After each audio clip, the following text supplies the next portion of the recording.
Hello,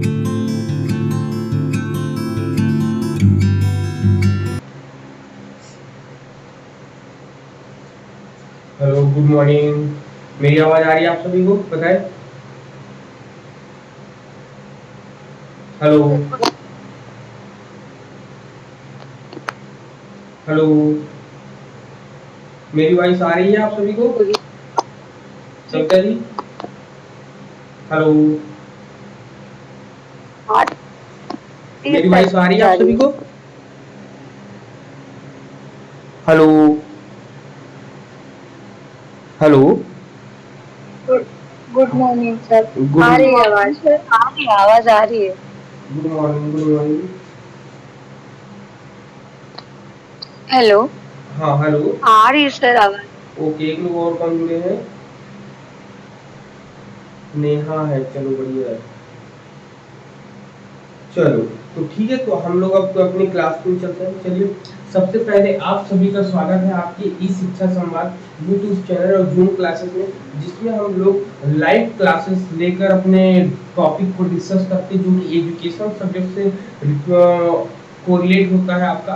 और साथ ही साथ इसके साथ और जो भी आप तैयारी करना चाहते हैं असिस्टेंट प्रोफेसर की या एजुकेशन से रिलेटेड, वो सभी चीजें यहाँ पर आपको कंटिन्यू वे में मिलती है। जिसमें और आपको एक विशेष सूचना बता दें कि कल बहुत आपने नेहा ने कहा मुझसे कि यूट्यूब का जो है प्लेलिस्ट बना दिए, तो उसकी प्लेलिस्ट मैंने यूनिट 1 मतलब सभी यूनिट की प्लेलिस्ट मैंने बना दी है। ठीक, सभी यूनिट्स की, इसमें आपको कोई प्रॉब्लम नहीं होगी ढूंढने में कोई भी वीडियो को। ठीक है, तो आप उसको बहुत अच्छे तरीके से आप उसको देखिएगा। और जैसा भी होगा, अगर कोई और कमी होती है या और कोई आपको जरूरत होती है तो आप जरूर मुझे इन्फॉर्म करिएगा, हम उस पर भी काम करेंगे। ठीक है, चलिए, तो सबसे पहले आज हम लोग यूनिट क्या है, हम लोग की यूनिट 5 है, करिकुलम स्टडीज से हम लोग बातें कर रहे हैं। कल सेक्शन ए हम लोगों ने कंप्लीट कर दिया। अब हम लोग बात करेंगे सेक्शन बी की। सेक्शन बी में आपका क्या है सिलेबस है? सेक्शन बी में आपके सिलेबस में है मॉडल्स ऑफ करिकुलम डिजाइन। क्या आपका मॉडल्स ऑफ करिकुलम डिजाइन? यहाँ पर आज हम पढ़ेंगे मॉडल। सर आज की डेट डाल दें। हाँ, आज की तारीख है आपकी 31 मई है आपकी। ठीक है, 31 मई है, जिसमें हम लोग पढ़ने वाले हैं मॉडल्स ऑफ करिकुलम। ठीक है, क्या पढ़ने वाले? मॉडल्स ऑफ करिकुलम पढ़ने वाले हम लोग। चलो, models of curriculum design. Curriculum design,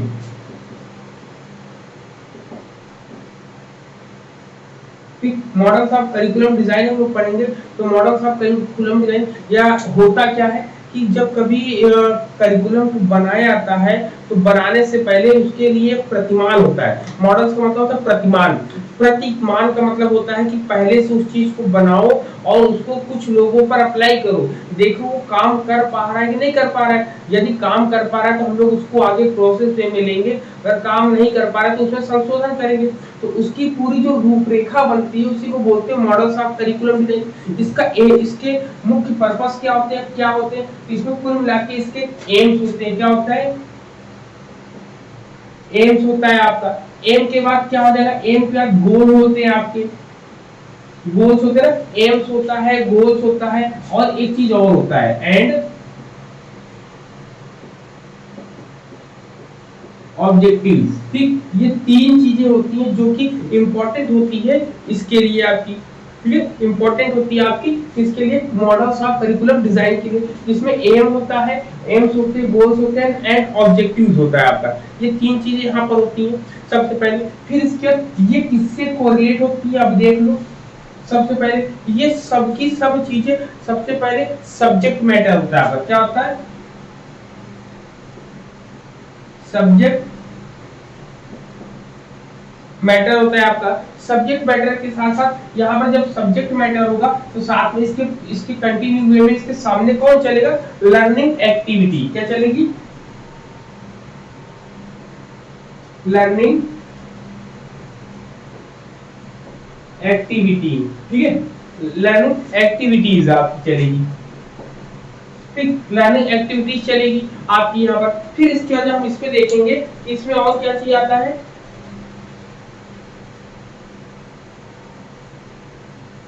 फिर इसके बाद इसमें देखेंगे जो एम्स एंड गोल्स होता है, जब हमने क्या किया कि हमने अपने एम्स को सिलेक्ट किया, गोल्स को सिलेक्ट किया, ठीक है, एम्स को सिलेक्ट किया, गोल्स को सिलेक्ट किया और ऑब्जेक्टिव को सिलेक्ट किया। अब इसके लिए हमें क्या करना है, लर्निंग करनी है, तो लर्निंग एक्टिविटीज करनी। लर्निंग एक्टिविटीज के लिए हमें मैटर चाहिए। हमने जब लर्निंग एक्टिविटीज के लिए मैटर लिया और लर्निंग किया, लर्निंग करने के बाद हम लोग अपने आप को क्या करके अब हमें पता करना होगा कि क्या हमने जो एम बनाए थे, जो गोल बनाए थे, जो ऑब्जेक्टिव्स बनाए थे, क्या वो फुलफिल हुए कि नहीं हुए। तो उसके लिए हम क्या करेंगे, इवैल्यूएशन करेंगे। क्या करेंगे, इवैल्यूएशन करेंगे। तो ये इसका प्रोसेस चलता है, इसको बोलते हैं कंपोनेंट्स ऑफ करिकुलम डिजाइन, या कह सकते हैं पाठ्यचर्या अभिकल्प के तत्व या पाठ्यचर्या अभिकल्प के कारक। तो इसमें इतने कारक आपके बहुत इंपॉर्टेंट वे में काम करते हैं। आपके क्लियर है ये पॉइंट, बताओ, नोट कर लो।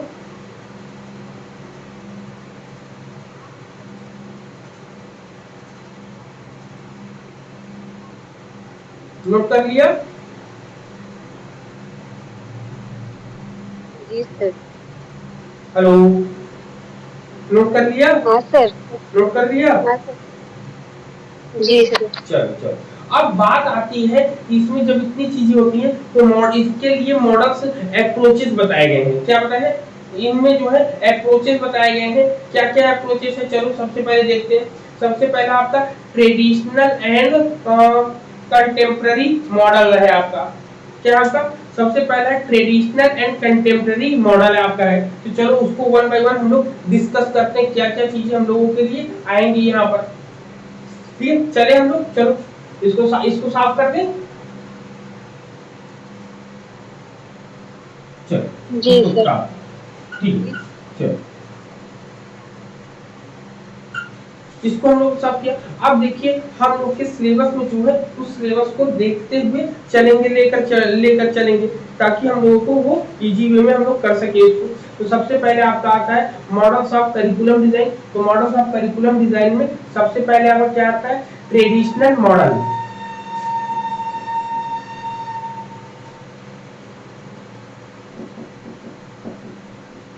ट्रेडिशनल आता है सबसे पहले, ठीक है। ट्रेडिशनल के बाद फिर आपका क्या आता है, कंटेम्प्ररी, ठीक है। ट्रेडिशनल मॉडल आता है, मॉडल इसको लगा देंगे ना, मॉडल,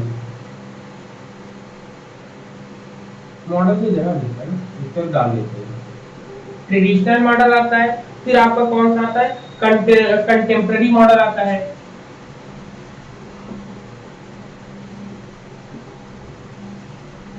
कंटेम्प्ररी मॉडल आता है। कंटेम्प्ररी मॉडल में देखेंगे हम क्या आएगा, ठीक है। ये दो चीजें होती हैं आपकी। सबसे पहले हम लोग इसको पढ़ेंगे, इन दो पॉइंट्स को यहाँ पर क्लियर करेंगे हम लोग। सबसे पहले कि ट्रेडिशनल मॉडल क्या होता है, कंटेम्प्ररी मॉडल क्या होता है। तो ट्रेडिशनल मॉडल को हम लोग हिंदी में क्या बोलते हैं, परंपरागत, क्या बोलते हैं, परंपरागत प्रतिमान बोलते हैं। क्या बोलते हैं, परंपरागत प्रतिमान।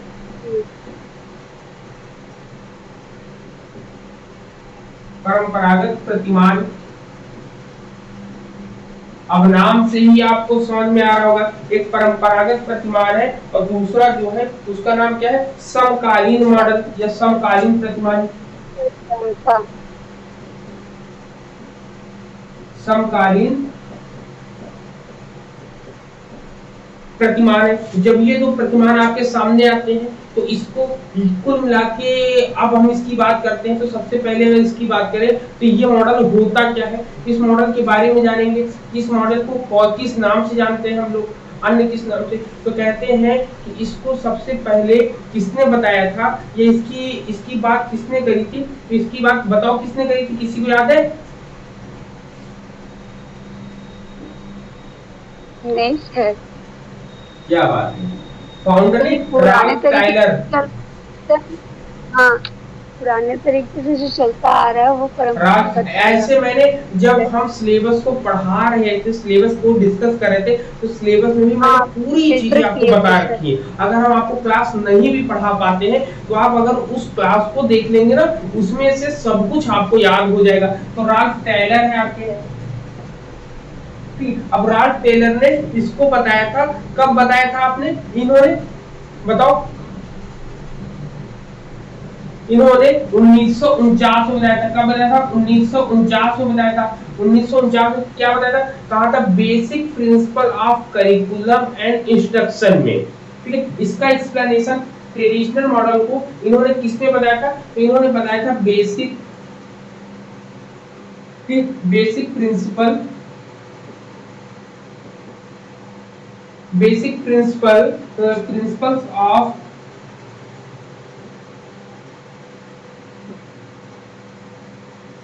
Curriculum, basic principle of curriculum and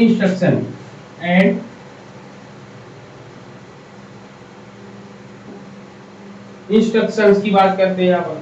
ठीक है, यहाँ पर ये दो पॉइंट है यहाँ पर। तो ये पहला है कि सबसे पहले ट्रेडिशनल मॉडल को किसने दिया है? तो ट्रेडिशनल मॉडल को राल्फ टायलर ने दिया है। और किसके अंदर इसको किसने बताया? तो इन्होंने बताया basic principle of curriculum and instruction, इसमें इन्होंने इसकी बात करी है। ठीक है, टेलर ने इसमें समझाया था। इनका दृष्टिकोण क्या था? इन्होंने बोला कि इसको जो हम किसी और नाम से भी जानते हैं, इसको बोलते हैं विषय केंद्रित अभिविन्यास, सब्जेक्ट सेंटर्ड ओरिएंटेशन। क्या बोलते हैं? सब्जेक्ट सेंटर्ड ओरिएंटेशन या सब्जेक्ट सेंटर्ड अप्रोच। ठीक है, क्या बोलते हैं इसको? इसका दूसरा नाम भी होता है, या इसको और क्या कहते हैं? कहते हैं,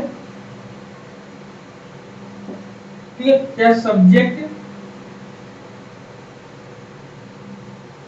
इसको लिखिए, एग्जाम में पूछा जाता है ना, सब्जेक्ट सेंटर्ड अप्रोच आता है कभी कभी, या फिर इसी को हम लोग बोलते हैं ओरिएंटेशन। कभी ओरिएंटेशन लिख जाता है। ठीक, दोनों का मतलब होता है। इसको बोलते हैं विषय केंद्रित अभिविन्यास या विषय केंद्रित उपादृष्टिकोण। क्या है? विषय केंद्रित दृष्टिकोण, या फिर हम इसको बोलते हैं अभिविन्यास।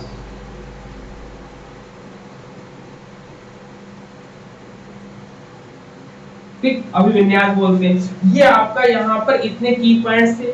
ठीक है, अब टेलर ने इसके बारे में क्या कहा था? टेलर ने कहा था कि पाठचर्या एक चलने वाली प्रक्रिया, मतलब कहता है कि ऑन गोइंग, चलने वाली, मतलब कह रहा है कि curriculum is a going process over the course of the schooling year. कहता है कि पाठचर्या एक ऐसी चलने वाली प्रक्रिया है जो स्कूली शिक्षा के वर्ष दौरान चलती है। इसमें क्या होता है? कहता है कि एजुकेशनल एक्सपीरियंस, इसमें क्या कहते हैं? Educational experience accumulate to expert profound change in the learner। कहता है कि इसमें शैक्षिक सीखने वालों में गहरा परिवर्तन होता है, मतलब बहुत ही प्रगाढ़ परिवर्तन होने के कारण जो है इसमें अनुभवों का क्या होता है? मिश्रण होता है। अनुभव इसमें संचालित होते रहते हैं और अनुभव जो है, एक्सपीरियंस जो है इकट्ठा होते रहते हैं। ठीक है, पूरे के पूरे आपको यहाँ पर, तो ये टेलर ने बोला है। ठीक है, टेलर ने क्या बोला है कि पाठचर्या एक ऐसी प्रक्रिया है, चलने वाली प्रक्रिया है जो स्कूली शिक्षा के दौरान चलती है, और इसमें सीखने के दौरान जो है अनेक तरह के परिवर्तन होते रहते हैं, और इसमें अनुभवों का एक संकलन बन जाता है। क्या बन जाता है? अनुभवों का एक संकलन बन जाता है। यहाँ पर क्लियर है पॉइंट? इतना बताओ।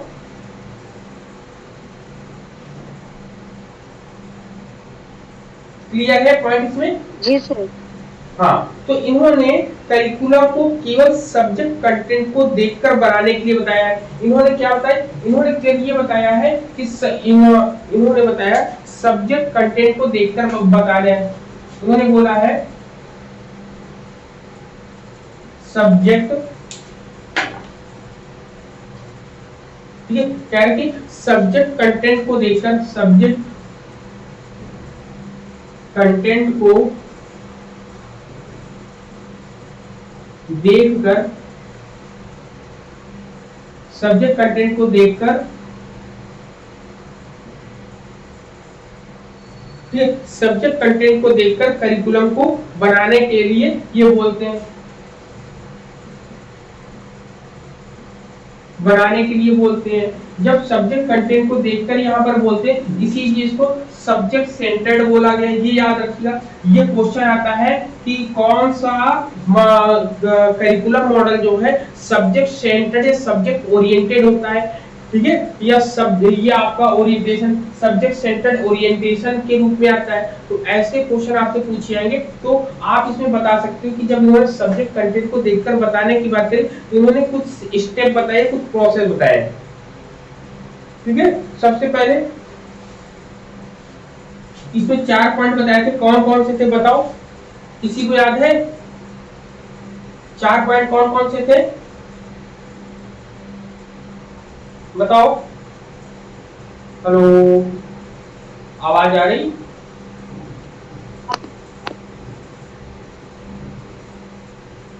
बताओ भाई, आवाज आ रही है?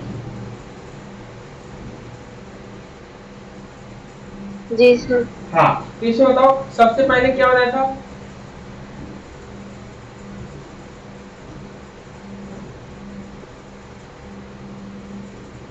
इन्होंने मुख्य रूप से 4 पॉइंट ज्यादा इंपॉर्टेंट वे में बताए थे। सबसे पहले पर्पस इन्होंने बताया था, सबसे पहले क्या है, पर्पस होता है, ठीक है, प्रपोज सबसे पहले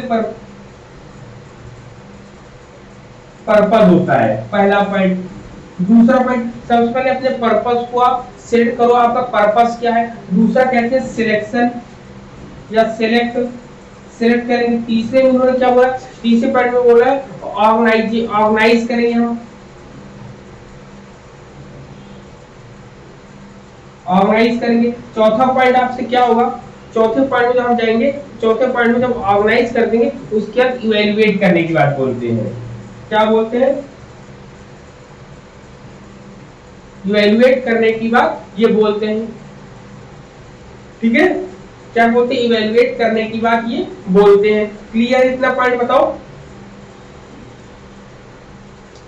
सर ये ट्रेडिशनल का ही है ना? हाँ बोले। हाँ, ये उसका स्टेप बता रहे सर, क्या बोले? कैसे हम उसको बनाएंगे करिकुलम। हाँ, इन्होंने जैसे सबसे पहले इन्होंने बताया कि सब्जेक्ट कंटेंट को हमने देखा, कंटेंट में जब हम देखेंगे तो सबसे पहले पर्पस देखेंगे अपना, फिर इसके बाद सेलेक्ट करेंगे, सेलेक्ट के बाद ऑर्गेनाइज करेंगे, ऑर्गेनाइज के बाद हम लोग इवैल्यूएट करेंगे इसको, ठीक है। यहाँ पर ये लेकिन एक ट्रेडिशनल मॉडल से रिलेटेड यहाँ पर क्या क्या चीजें इन्होंने बताई है। इन्होंने सब्जेक्ट डिजाइन बताया है, इन्होंने क्या बताया है, सब्जेक्ट डिजाइन बताया है। जो डिजाइन बनेगा सब्जेक्ट डिजाइन बनेगा, ठीक। सब्जेक्ट डिजाइन के साथ साथ डिसिप्लिन डिजाइन बनेगा आपका, नंबर 1। नंबर 2 डिसिप्लिन डिजाइन बनेगा, ठीक है। क्या बनेगा? डिसिप्लिन डिजाइन, डिसिप्लिन डिजाइन बनेगा आपका, ठीक है। नंबर 3 पे आपका क्या बनेगा, आपका कोरिलेशन डिजाइन आपका, ठीक। कोरिलेशन डिजाइन आपका बनेगा,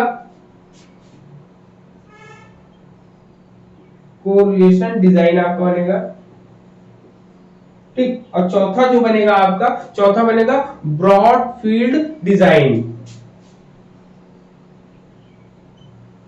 ब्रॉड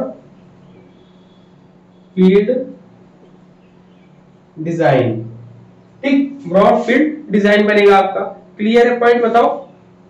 ये 4, इसको क्या बोलते हैं, सब्जेक्ट को विषय अभिकल्प होता है आपका, ये अनुशासन अभिकल्प होता है, ये आपका कोश सह संबंध अभिकल्प होता है, और ये आपका व्यापक क्षेत्र अभिकल्प होता है आपका।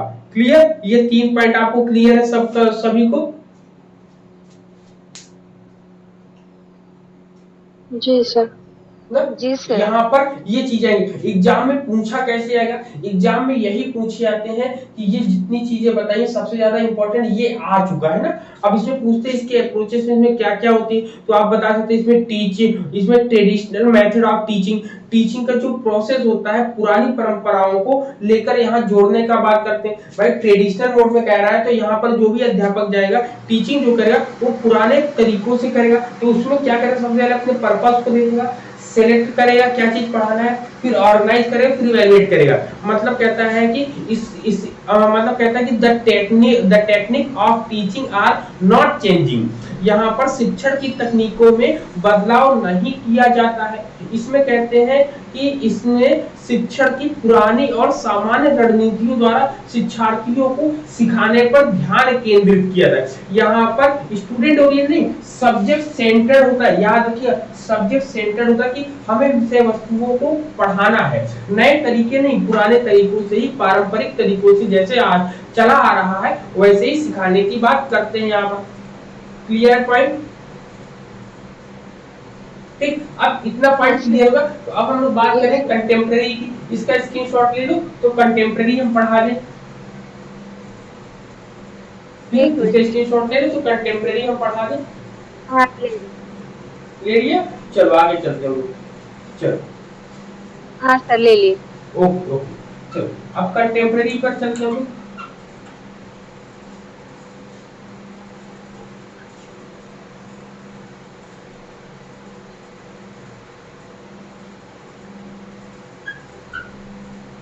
फिर कंटेम्प्रेरी पे चलेंगे। तो कंटेम्प्रेरी पे देखते हैं।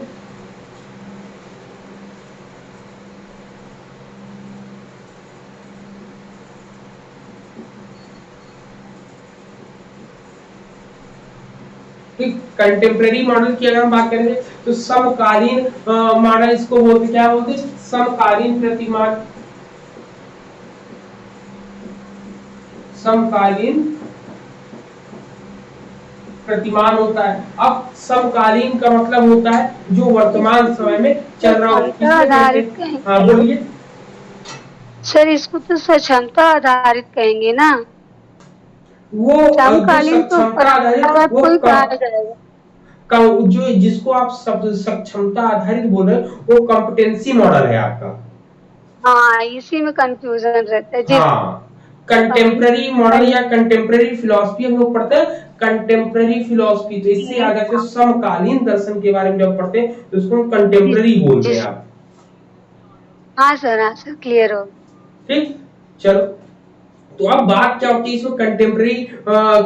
कंटेम्प्रेरी मॉडल से रिलेटेड हम लोग बात कर रहे हैं। ठीक, तो इसमें क्या कहता है? इसमें कहता है it places the child at the centre of education. मतलब यह जो है यह बच्चों को शिक्षा के केंद्र में रखता है। मतलब कि इसमें आप जब समकालीन आप देख रहे हो तो वहां पर सब्जेक्ट था, यहाँ पर सेंटर में क्या होगा बताओ आपका? इसमें बच्चों को केंद्र में रखा जाता है। मतलब स्टूडेंट ओरिएंटेड होता है, चाइल्ड सेंटर्ड होता है। जी सर, चाइल्ड सेंटर्ड, ठीक है, चाइल्ड सेंटर्ड ये होता है कि क्या होता है? बालक केंद्रित शिक्षा यहाँ पर दी है, जबकि वहाँ विषय वस्तु या विषय केंद्रित शिक्षा दी जाती थी आपकी किसमें? जी सर, ट्रेडिशनल मॉड में ना, ट्रेडिशनल वाले में आपको उसमें दी जाती है। इसमें कहता है कि इसमें जो है किसी बालक को समझाने के लिए यहाँ पे शैक्षिक चीजों, इसमें जो है समझाने में शुरू किया था जिसमें सामग्री, जिसमें एक बच्चा आता है या एक बच्चे का मूल्यांकन करने वाली शिक्षक के साथ काम करती। कहता है कि it begins with understanding the educational content from which a child comes. मतलब बच्चा जब आता है तो उसमें शिक्षा, उसमें कंटेंट को जोड़कर जब हम उसको शिक्षा, जब कंटेंट को जोड़कर पढ़ाते हैं तो बालक को ध्यान में रखते हैं कि बालक की समझ कितनी है। हम पुराने मॉडल से दे तो रहे हैं लेकिन पुराने मॉडल से हो सकता है वो एब्जॉर्ब कर पा रहा है कि नहीं कर पा रहा है, वो अपने आप को सही तरीके से एटमॉस्फेयर में एडजस्ट कर पा रहा है कि नहीं कर पा रहा है। तो इन सब चीजों को बताते हैं यहाँ पर। तो इन्होंने यही चीज बताया था। ठीक है, इन्होंने इसके बारे में यही चीजें बताने का प्रयास किया था कि इसमें क्या क्या चीजें आपकी आती, इसमें बालक को ही ध्यान में रखकर बताया गया और इसके स्टेप्स भी बताए गए। क्या बताया? फिर उन्होंने कहा कि हम एक स्टेप के द्वारा इनको बताएंगे। किसके? एक स्टेप के द्वारा हम इनको बताएंगे हम लोग। ठीक है, एक स्टेप के द्वारा। तो इसमें कहते हैं कि यहाँ पर टीचर जो है अटेम्प्ट करता है मैक्सिमम स्टूडेंट को प्रोडक्टिविटी मतलब उत्पादकता के आधार पर या उनकी क्वालिटी को बढ़ाने के लिए यहाँ शिक्षक जो है छात्रों से जुड़ता है, उनकी ज्ञान की प्राप्ति, उनके कौशलों को अधिक प्रयास करता है, उनको क्या करना है, विस्तृत करना या उनको बढ़ाने को। फिर इसमें क्या होता है, इसमें आपका जो है स्टूडेंट प्रोडक्टिविटी देखी जाती है, देख लिख लेते हैं। इसमें स्टूडेंट प्रोडक्टिविटी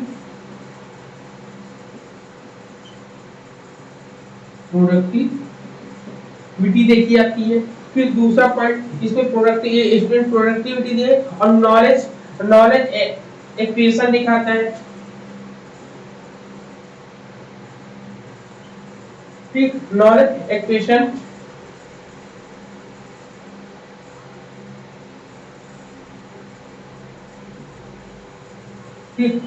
एक्विजिशन आप देखते हैं, स्पेलिंग देखिए। नॉलेज एक्विजिशन का मतलब होता है इसमें अज्ञान की प्राप्ति और कौशलों को अधिकतर बढ़ाने के लिए, देखिए ये हो गया। और आपको कौशलों को बढ़ाने के लिए जब हम बोलते हैं तो बोलते हैं स्किल, ठीक है। स्किल्स को क्या बोलते हैं, आर्गुमेंटेशन एंड डेवलप मतलब स्किल डेवलप करने के लिए बोलते हैं,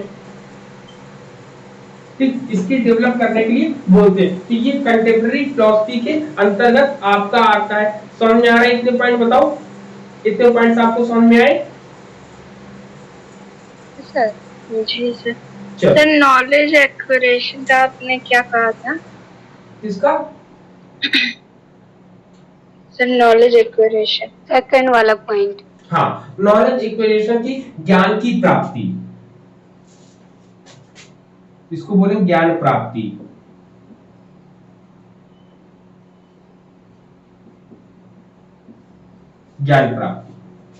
ठीक है। तो यहाँ पर ये होता है। अब इसमें जब ज्ञान की प्राप्ति इन सब चीजों की बात करते हैं, कहते हैं कि टीचर इसमें जो है व्यक्तिगत और व्यावसायिक क्षमताओं का संवर्धन और विकास हो किया जाता है। इसमें टीचरों का भी उनके पर्सनालिटी को या स्टूडेंट के पर्सनालिटी को यहाँ पर डेवलप किया जाता है कि वो वोकेशनल गाइडेंस, उनको वोकेशनल चीजें कैसे सीख सकते हैं, इस पर ज्यादा ध्यान दिया जाता है। आपका यहाँ पर क्लियर है? यहाँ पर बताओ ना, यहाँ पर ये चीजें आपकी रहती है यहाँ पर।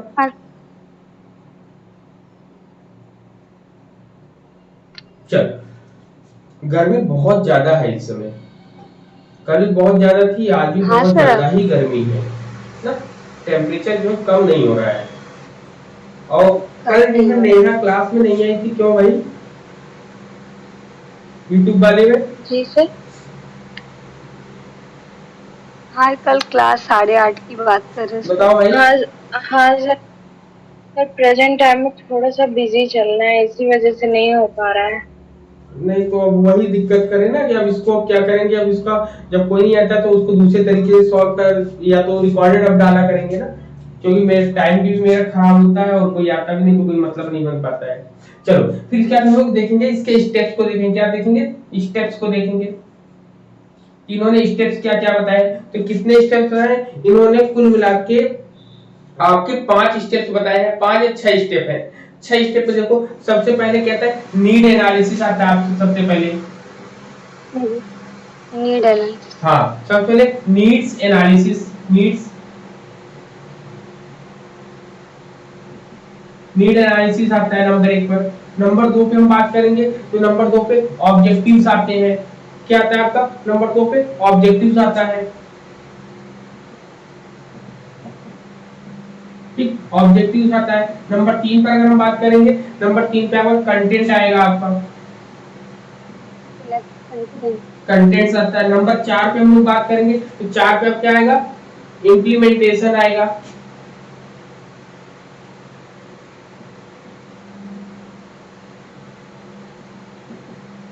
इम्प्लीमेंटेशन आएगा आपका। नंबर 5, जब नंबर 5 पे हम काम करेंगे, नंबर 5 पे आपका इवैल्यूएशन आएगा, इवैल्यूएशन है। और नंबर 6 पर आपका फीडबैक आएगा। क्या आएगा? फीडबैक आएगा आपका। क्लियर है ये पॉइंट? एग्जाम में इसके स्टेप्स को पूछा गया है। ठीक है, सबसे पहले नीड एनालिसिस को हम लोग क्या बोलते हैं, बताओ सबसे पहले। विश्लेषण की आवश्यकता क्या बोलते हैं? आवश्यकताओं को देखेंगे पहले, एनालिसिस कर। विश्लेषण की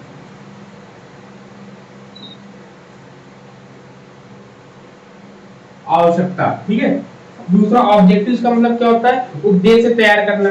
कहता है फॉर्मुलेशन, फॉर्मेटिंग ऑब्जेक्टिव, यहाँ पे ऑब्जेक्टिव को या उद्देश्य तैयार किए जाते हैं। उद्देश्य तैयार करना, ऑब्जेक्टिव फॉर्मुलेटिंग ऑब्जेक्टिव्स होते हैं आपके। फिर होता है सिलेक्टिंग एंड ऑर्गेनाइजिंग कंटेंट, और इसमें जो है क्या करेंगे, कंटेंट को हम सबसे पहले सामग्री का चयन करेंगे और उसका आयोजन करेंगे। क्या करेंगे? सामग्री का चयन और आयोजन करेंगे हम लोग। ठीक है, कंटेंट को सबसे पहले क्या करेंगे, कंटेंट को सिलेक्ट करेंगे और ऑर्गेनाइज करेंगे यहाँ पर हम लोग। फिर इम्प्लीमेंटेशन का मतलब क्या हो जाएगा, इम्प्लीमेंटेशन द करिकुलम, कहेंगे पाठ्यचर्या को लागू करना। क्या करेंगे? इम्प्लीमेंटेशन द करिकुलम, मतलब लागू करना होता है यहाँ पे। तो पाठ किसको लागू करेंगे? जिसके बारे में बात करें, करिकुलम को, तो यहाँ पे करिकुलम को लागू करेंगे। फिर करिकुलम का मूल्यांकन करेंगे। क्या करेंगे? मूल्यांकन करेंगे हम लोग। मूल्यांकन या प्रतिपुष्टि लेंगे हम लोग। ठीक, प्रतिपुष्टि लेंगे हम लोग। तो यहाँ पे इतने पॉइंट्स क्लियर है, बताओ सबको ना? यहाँ पे इतने पॉइंट्स क्लियर हो गए?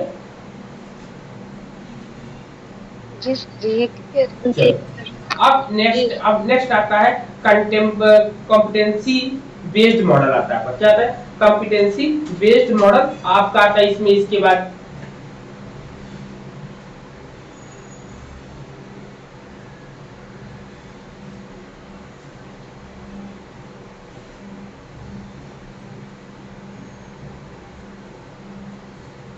सर उसके पहले एकेडमिक डिसिप्लिन बेस्ड मॉडल है। क्या हो गया?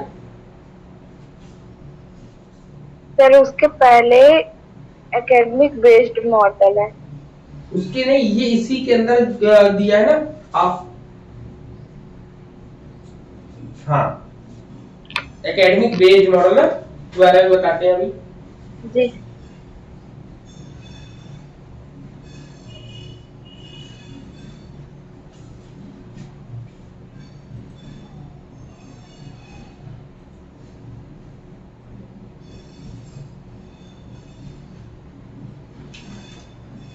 ये सर जो ये समकालीन मॉडल था, इसी को हिल्डा टाबा मॉडल कहते हैं ना?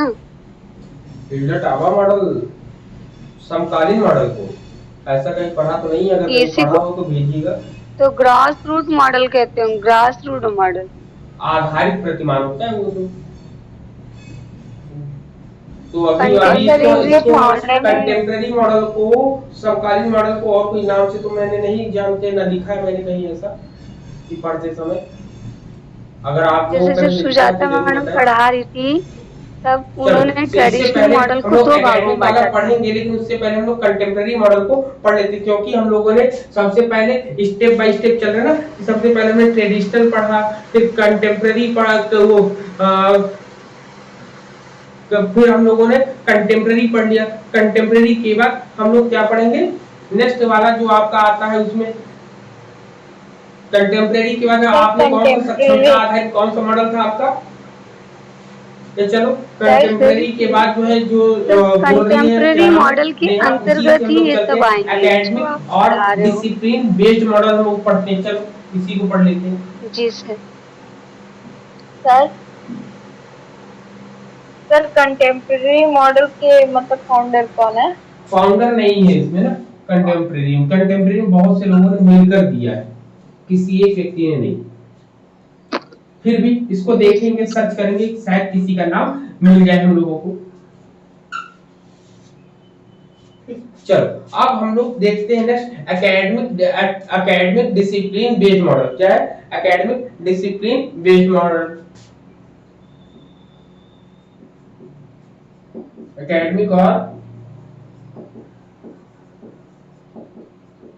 एकेडमिक और डिसिप्लिन बेस्ड मॉडल है आपका, बेस्ड मॉडल।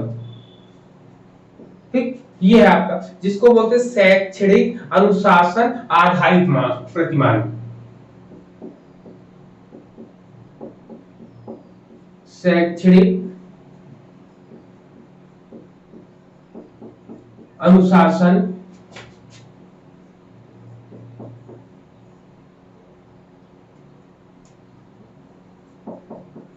आधारित प्रतिमान। ठीक, ये होता है आपका।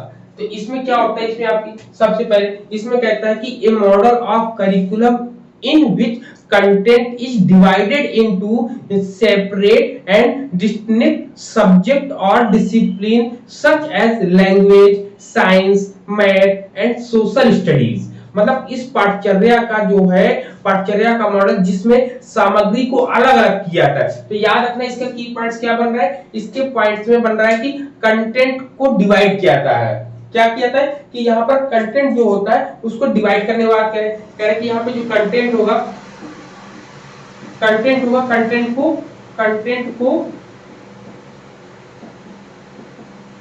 डिवाइड करने की बात यहाँ बोलते हैं कि कंटेंट को क्या करना है, डिवाइड करना है। अब डिवाइड अलग करने के साथ साथ इन्होंने विभाजन करने का कहा है कि जब डिवाइड करेंगे तो इन्होंने कहा कि सेपरेट एंड डिस्टिंक्ट सब्जेक्ट। क्या बोला? सेपरेट और डिस्टिंक्ट की बात हो रही, सेपरेट एंड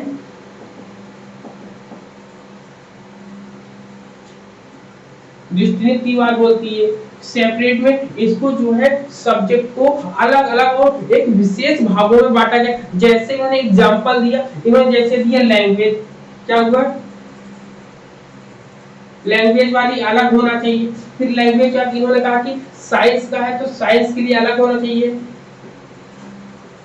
फिर साइंस के लिए अलग होना चाहिए। जैसे क्योंकि एकेडमिक है, शैक्षणिक संस्थान है, तो वहां पर सब की सब चीजें अलग अलग वे में चलेंगी। आपकी लैंग्वेज है, साइंस है, मैथ है, आपका मैथ्स है, मैथ के साथ आपकी सोशल स्टडीज है, सोशल स्टडीज है। ये सब चीजें आपकी अलग अलग तरीके से चलेंगी यहाँ पर। ठीक है, तो यहाँ पर कुल मिला के इसी को यहाँ पर इंपॉर्टेंस दी गई है। जो शैक्षणिक और अनुशासन आधारित मॉडल है, इसमें यही बताया गया है कि जब कभी संस्थाओं में करिकुलम को हम चलाते हैं, लागू करते हैं, तो ये इंपॉर्टेंट करता है क्या, यहाँ पर इन सब चीजों को लेकर कि ये ऐसे। तो अब बात आती है कि ये किस पर सेंटर्ड होता है। इसको बोलते हैं डिसिप्लिन सेंटर्ड या सब्जेक्ट सेंटर्ड बोलते हैं। क्या बोलते हैं इसमें?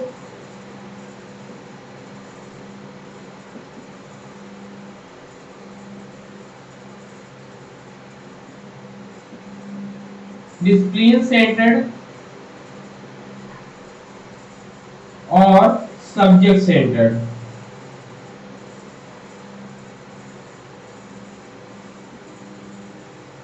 फिर डिसिप्लिन सेंटर्ड और सब्जेक्ट सेंटर्ड बोलते हैं, सब्जेक्ट बेस्ड बोलते हैं। ठीक है, सेंटर्ड नहीं बोलेंगे, बेस्ड बोलेंगे। सेंटर बोलेंगे तो गलत हो जाएगा, बेस्ड बोलेंगे, आधारित, बेस्ड बोलेंगे ना। इस पर या अनुशासन पर आधारित होता है या विषय पर ये आधारित होता है। इन दोनों में से किसी पर भी ये आधारित होकर आपकी एक चैन बनाता है। क्या बनाता है? फुल रेंज बनाता है, फुल चैन बनाता है, और उसके साथ वन बाय वन बालकों को सीखने सिखाने का प्रयास यहाँ पर किया जाता है पूरे के पूरे। इसमें क्लियर है पॉइंट? बताओ क्लियर? इसमें कैसा, इसमें कैसे बेस्ड लिखा है, बेस्ड, सब्जेक्ट बेस्ड नहीं सर, सर ऊपर सेकंड लाइन में सेपरेट एंड, हाँ सेपरेट डिस्टिंक्ट लिखा है।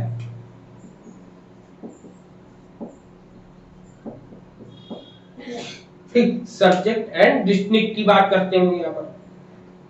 ठीक है, अब इसका प्रयोग हम लोग कहाँ पर करते हैं, तो यहाँ पर आपको पता चल गया कि एक स्कूल होगा या कॉलेज होगा, वहां पर इसका जब प्रयोग करते हैं तो वहां पर हम लोग डिसिप्लिन को भी बनाना बहुत इंपॉर्टेंट है कि अपने करिकुलम में हम डिसिप्लिन को भी लेके चले, सब्जेक्ट को भी लेके चले। मतलब क्या कहता है कि इसमें डिसिप्लिन पर अनुशासन आधारित पाठ्यक्रम के जो दृष्टिकोण है उसमें एक विषय में जो हम अभ्यास की विशेषताओं को रखेंगे, उसमें शिक्षक की विशेषताओं को रखेंगे, मतलब सब डिसिप्लिन बताएंगे। सब्जेक्ट तो रहेगा ही रहेगा, आपका कंटेंट तो रहेंगे ही रहेंगे, लेकिन आपको डिसिप्लिन के बारे में भी ये इंपॉर्टेंट वे में काम करता है आपका।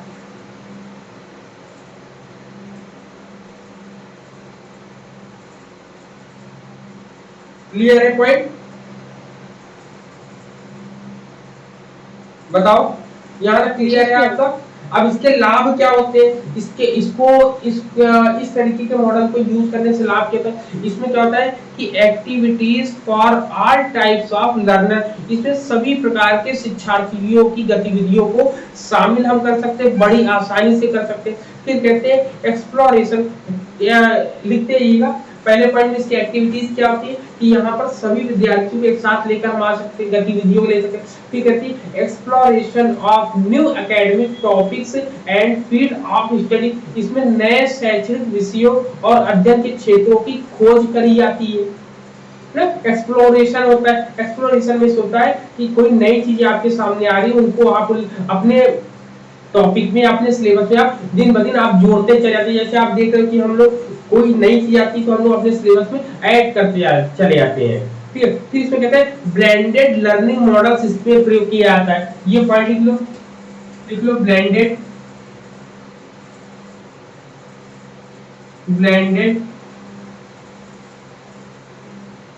लर्निंग, ठीक है, ब्लेंडेड लर्निंग मॉडल का यूज करते हैं।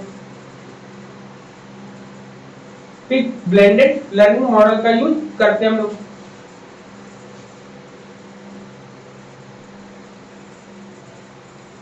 ठीक है, ये आपका इसमें आ जाता है आपका।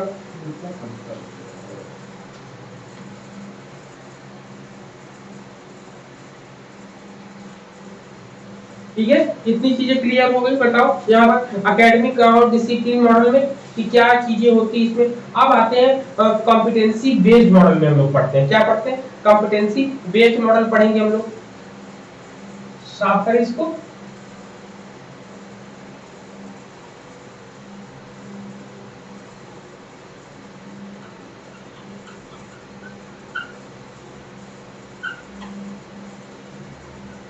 ठीक, हम लोग पढ़ेंगे कॉम्पिटेंसी बेस्ड मॉडल।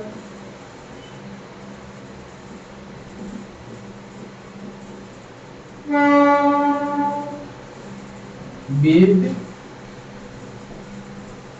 मॉडल, इसको बोलते हैं क्या, सक्षमता आधारित मॉडल। सक्षमता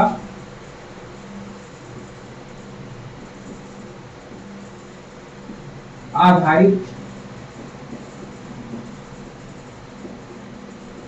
प्रतिमान। ठीक, सक्षमता आधारित प्रतिमान।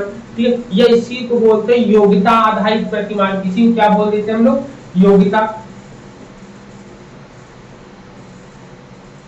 ठीक, योग्यता आधारित प्रतिमान होता है, तो इसको बोलते हैं सक्षमता आधारित प्रतिमान, या बोलते हैं competency based model is an approach to designing academic program with a focus on competencies. अब कॉम्पिटेंसीज में क्या क्या आती है बताओ, योग्यता में क्या आती है,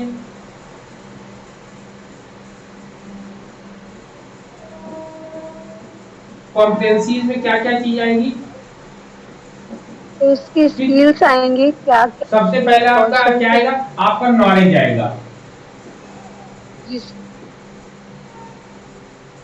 नॉलेज आएगी, नॉलेज के साथ और आपका क्या आएगा, स्किल आएगी आपकी। स्किल के साथ और क्या आपका आएगा, एबिलिटीज आएगी आपकी,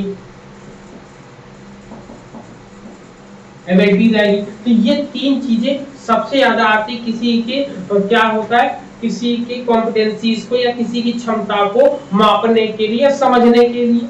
यहाँ पर फिर कैसे इसको हम कहां पर मेजर करते हैं, एक क्लासरूम में चेक करते हैं। क्या करते हैं, एक क्लासरूम में हम लोग चेक करते हैं। यहाँ पर क्लियर है? इसमें क्या करते हैं, एक क्लासरूम में हम इसको चेक करते हैं। तो यहाँ पर कह सकते हैं हम लोग, यहाँ पर एबिलिटीज को डेवलप किया था। क्या कहा जाता है?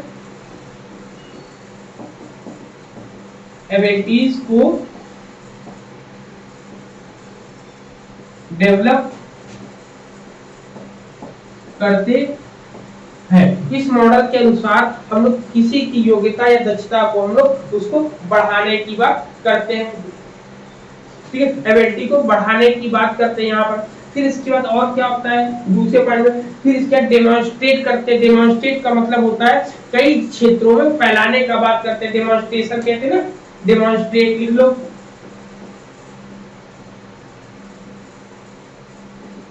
डेमोन्स्ट्रेट करते हैं हम लोग, ठीक है?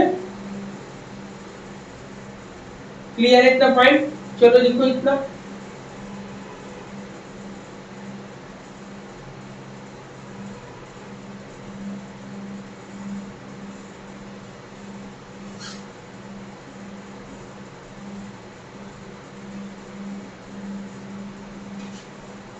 कुल मिला के जब इतनी चीजें हैं तो इसमें कॉम्पिटेंसी पर ही हम ध्यान देते हैं, कॉम्पिटेंसी क्षमता पर ही हम बल देते हैं। तो इन्होंने कहा कैसे इसको आप करोगे, तो इसकी प्रोसेस कह सकते हैं, स्टेप कह सकते हैं, उसको आप नोट कर लो। स्टेप बोल देंगे या कभी प्रोसेस में आ जाता है। ठीक, तो इसके प्रोसेस या स्टेप क्या होता है? सबसे पहला कहता है कि अगर हम क्लासरूम में हैं और किसी के कॉम्पिटेंसीज को, किसी की क्षमता को बढ़ाना है, सबसे पहले हम क्या करेंगे? कम्युनिकेट करेंगे और सहयोग करेंगे, मतलब कम्युनिकेशन एंड कोलैबोरेशन होगा।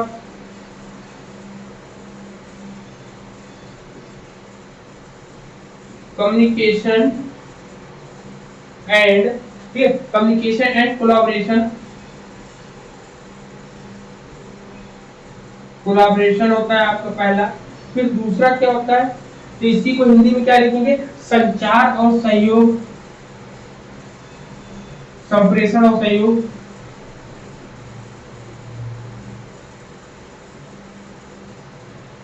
संप्रेषण और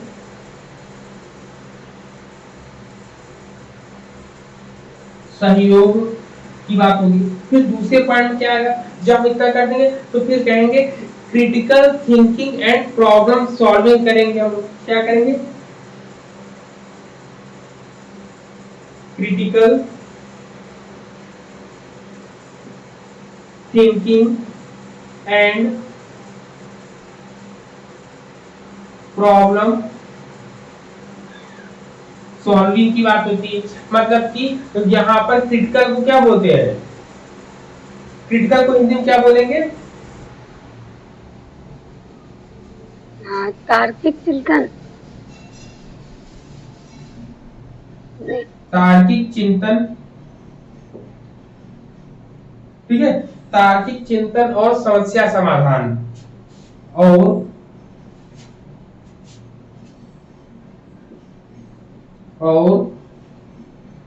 समस्या समाधान रहेगा आपका यहाँ पर। फिर इसके नंबर 3 पर क्या आता है? नंबर 3 पे कहता है इसमें क्रिएटिविटी एंड इमेजिनेशन। क्या आता है?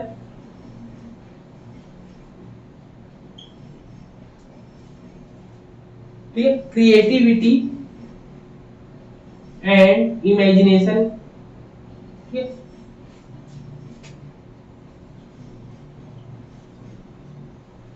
ठीक है, क्रिएटिविटी एंड इमेजिनेशन मतलब कि यहाँ पे सृजनात्मकता और कल्पना आएगी।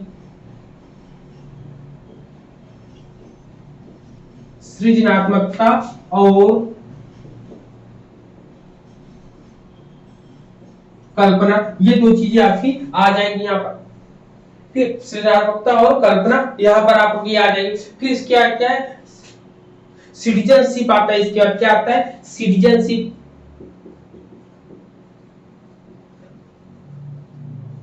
ठीक, इसके बाद क्या आता है? सिटीजनशिप आता है आपका।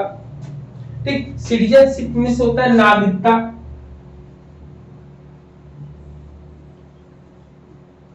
नागरिकता होती है। फिर 5वें पॉइंट यहाँ पर क्या आता है? दिख रहा है नीचे तक? हाँ दिख रहा है। 5वें पॉइंट में आता है सेल्फ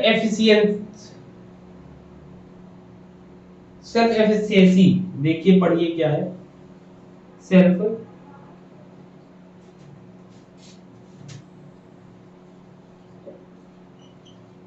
एफिशिएंसी। सेल्फ एफिशिएंसी इसका मतलब होता है आत्म प्रभावकारिता, आत्म प्रभावकारिता, ठीक, आत्म प्रभावकारिता होता है। नंबर 6 पर आपका क्या आएगा, इसमें बोलता है लर्निंग टू लर्न, ठीक है, क्या होता है लर्निंग टू लर्न होता है आपका, लर्निंग टू, ठीक है, लर्निंग टू लर्न होता है यहाँ पर, सीखने के लिए सीखना, ठीक है, लर्निंग टू लर्न। तो यहाँ पर ये चीजें आपकी होती है, ये आपके जो है कभी स्टेप में आता है कभी प्रोसेस में आता है, तो इसको हम लोग को याद रखना है इसको, ठीक है। इसमें कहते हैं कि ये एक तरीके से किसी को स्टेप या प्रोसेस आप कह लो, यहाँ पे इसको आप प्रोसेस कहना ज्यादा बेहतर होगा ना, स्टेप से बेहतर होगा कि ये एक प्रोसेस है, एक दूसरे से लिंकअप होता हुआ जाता है आपका, ठीक है, लिंकअप होता हुआ जाता है आपका। क्लियर है पॉइंट, बताओ। जी सर। हाँ, इसको हम लोग स्टेप ना कहेंगे, इसको हम प्रोसेस कहेंगे कि सबसे पहले हम कम्युनिकेशन करेंगे, फिर कोलैबोरेशन करेंगे, और क्योंकि स्टेप में अलग चीजें आ जाएंगी, फिर से क्रिटिकल थिंकिंग को हम लेकर आएंगे और प्रॉब्लम सॉल्व करेंगे, फिर क्रिएटिविटी लेकर आएंगे और इमेजिनेशन लेकर हम आएंगे, फिर उसके बाद सिटीजनशिप आएगा आपका, फिर सेल्फ एफिशिएंसी आएगी आपकी, जिसमें आत्म प्रभावकारिता होता है, फिर लर्निंग टू लर्न आ जाता है यहाँ पर। इतना नोट कर लिए, इसको स्क्रीनशॉट लो, इसके स्टेप भी बता दें हम, इसके स्टेप्स क्या हैं, नोट कर लिया, साफ करें। सर आत्म प्रभावकारिता मतलब क्या होता है? आत्म प्रभावकारिता का मतलब होता है जब हम कोई भी चीज सीख लेते हैं तो उसका प्रभाव हम अपने अंदर देखते हैं। जैसे आप ये कह दो कि योगा करने से क्या होता है, तो आपको कुछ नहीं होता है, तो आपसे कहा जाएगा नहीं आप कुछ दिन करो, तो आप बैठोगे 1 दिन 2 दिन 3 दिन 4 दिन, जब आप करना शुरू कर दोगे महीने भर आप प्रभाव अपने शरीर में खुद उसको पाने लगोगे। तो ये आत्म प्रभावकारिता होती है कि स्वयं में प्रभाव आपको दिखने लगेगा, आपके अंदर योग्यताएं आ जाएंगी। आपसे कहा जाए, जैसे आपने एक मूवी है बहुत अच्छी,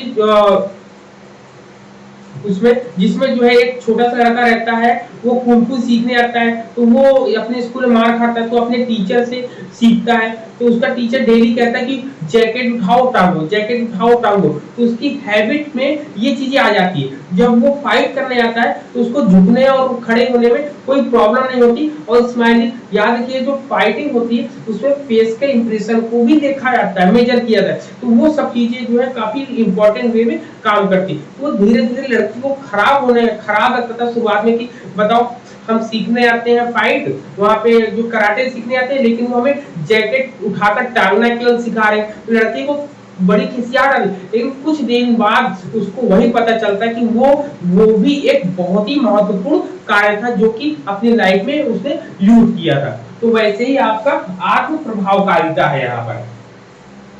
द कराटे किड्स है वो मूवी ना, उसमें आप देखने को मिलेगा। चलो इसको साफ करो, इनके स्टेप्स को लिखते हैं, क्योंकि इनके स्टेप्स को ही एग्जाम में ज्यादा पूछा जाता है आपको। यहाँ से इस यूनिट से सबसे ज्यादा आपको कोडिंग बनाकर और इनके स्टेप्स को लगाने के लिए एग्जाम में आएगा। तो आप कॉम्पिटिटिव में इसको लिख कर और आप इसको डेली रूटीन में आप रीड करते रहेंगे। स्टेप्स की बात करेंगे, चरण की बात करेंगे, सबसे पहले आता है नीड क्या आता है, नीड असेसमेंट आता है आपका, नीड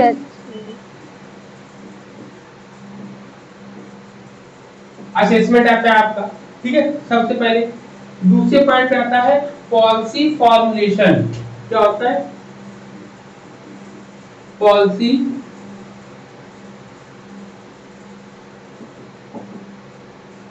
फॉर्मुलेशन होता है। तीसरे पॉइंट में क्या होता है, तीसरा पॉइंट होता है करिकुलम डिजाइन होता है आपकी, क्या होती है करिकुलम डिजाइन होती है आपकी। करिकुलम डिजाइन के बाद नंबर 4 पे क्या आता है, नंबर 4 पे आता है सिलेबस अप्रूवल। क्या आता है? सिलेबस अप्रूवल आता है। ठीक, सिलेबस अप्रूवल आता है इसमें। ठीक है, सिलेबस अप्रूवल के साथ साथ इसमें डेवलपिंग भी आती है। क्या? डेवलपमेंट।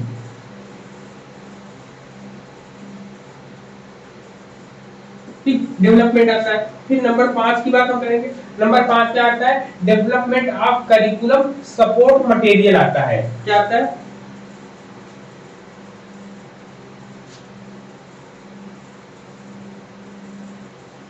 डेवलपमेंट। ठीक है, डेवलपमेंट ऑफ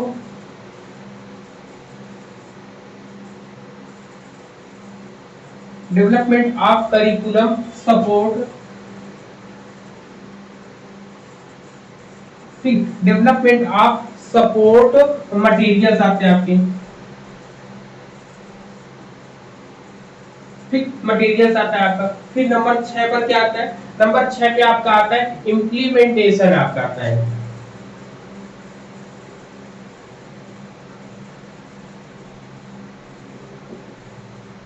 ठीक, इम्प्लीमेंटेशन आता है आपका। और नंबर 7 पे आपका आता है मॉनिटरिंग एंड इवैल्यूएशन आता है।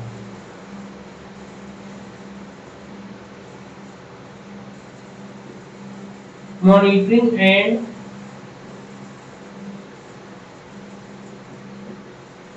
इवैल्यूएशन आता है आपका। ठीक है, अब इसको हिंदी में क्या कहते हैं? हिंदी में भी लिख लो। आकलन की आवश्यकता। सबसे पहले आकलन की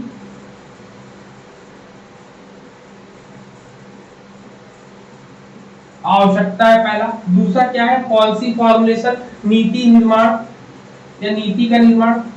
नीति निर्माण होगा आपका। ठीक, फिर आता है करिकुलम डिजाइन। तो क्या होता है? पाठ्यचर्या अभिकल्प आता है, या पाठ्यचर्या को बनाना। पाठ्यचर्या अभिकल्प आता है। फिर आता है सिलेबस अप्रूवल एंड डेवलपमेंट आता है, मतलब पाठ्यचर्या अनुमोदन और विकास आता है। क्या बोलते हैं? पाठ्यचर्या अनुमोदन और विकास। ठीक, ये दो चीजें आपकी आती है। फिर आता है कि development of curriculum support material आता है, मतलब पाठ्यचर्या समर्थन सामग्री का विकास। पाठ्यचर्या समर्थन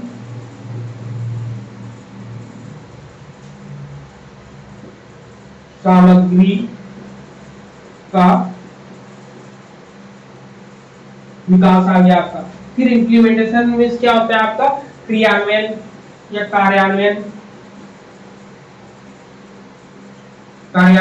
और मॉनिटरिंग एंड इवैल्यूएशन मतलब निगरानी और मूल्यांकन। निगरानी और मूल्यांकन होता है। ठीक है, सबसे पहले जब कभी हम कॉम्पिटेंसी क्षमता को देखने के लिए करेंगे, सबसे पहले हम क्या करें? नीड असेसमेंट को देखेंगे। किसको देखेंगे? नीड असेसमेंट को हम लोग यहाँ पर चेक करेंगे। सबसे पहले हम क्या चेक करेंगे? यहाँ पे नीड असेसमेंट को देखा हमने। नीड असेसमेंट मतलब आकलन की आवश्यकता क्यों पड़ी। तो उन्होंने कहा कि सबसे पहले पॉलिसी फॉर्मेशन, नीति का निर्माण करो। नीति का निर्माण करने का आप जो करिकुलम को डेवलप करो, करिकुलम को डिजाइन करो, बनाओ उसकी रूपरेखा कैसे हम लोगों को करना है।